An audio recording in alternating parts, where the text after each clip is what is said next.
Hey everyone, welcome back to my channel Nisha mini blog. তো সবাই কেমন আছো? আশা করি সবাই খুব ভালো আছো, আর আমিও খুব ভালো আছি। তো আজকে চলে এলাম একটা নতুন রান্নার রেসিপি নিয়ে। মাংসটাকে একটু ধুয়ে নিলাম, ধুয়ে নেওয়ার পর ঘরে চলে গেলাম। ঘরে গিয়ে পেঁয়াজটা কেটে নিলাম, আর এই যে মাংসটা ধুয়ে রেখে দিয়েছি, আর কড়াই চাপিয়ে দিয়েছি, কড়াইটা গরম হচ্ছে। পেঁয়াজ কুচানো হয়ে গেছে, রসুনটা এবার ছাড়িয়ে নেবো। আর এই যে একজন মাংস খাওয়ার লোভে রসুন ছাড়াতে চলে এসেছে। আর এদিকে কড়াইটা গরম হয়ে গেছে, যেহেতু তেলটা দিয়ে দেবো। তেলও গরম হয়ে গেছে, এবার যে মাংসটা ধুয়ে রেখেছিলাম সেটা দিয়ে দেবো। কারণ মাছ যেমন ভাজে সেরকম মাংসটা আমি ভেজে নেবো, ফ্রাই করে নেবো হালকা। তো লাল লাল হয়ে গেছে, এবার মাংসটাকে নামিয়ে নেবো। আর তোমরা যারা যারা আলু খেতে পছন্দ করো বা মাংসের মধ্যে আলু দিয়ে খাও, আমরা যেমন খাই না খুব একটা আলু দিয়ে, মাঝে মধ্যে দিই।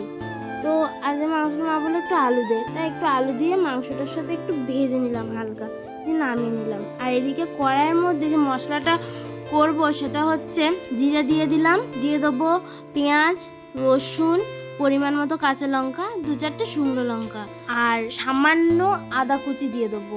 দিয়ে ভালো করে আমি একটু লাল লাল করে ভেজে নেবো। তো ভাজা হয়ে গেছে, এবার আমি সেটাকে নামিয়ে নেবো। নামিয়ে নিয়ে এবার পেস্ট করে নিয়ে আসবো। পেস্ট করা হয়ে গেছে, তারপরে এই যে কড়াইয়ের মধ্যে দেবো হচ্ছে গিয়ে গোটা গরম মশলা, তেজপাতা, আর একটা মানে শুকনো লঙ্কা ফাটিয়ে দেবো, যেহেতু ঝাল হবে, মশলাতে অনেক কটা লঙ্কা দিয়েছি।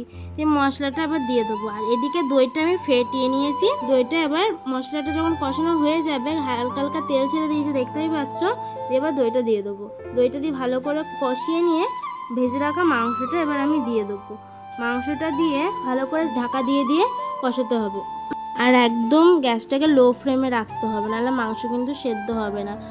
এইদিকে মাংস রান্না হয়েই গেছে প্রায়, এবার নামিয়ে নেবো। আর এদিকে সবাই ভাত খেতে চলে গেছে, কারণ মা বললো আজ বাইরে হাওয়া দিচ্ছে।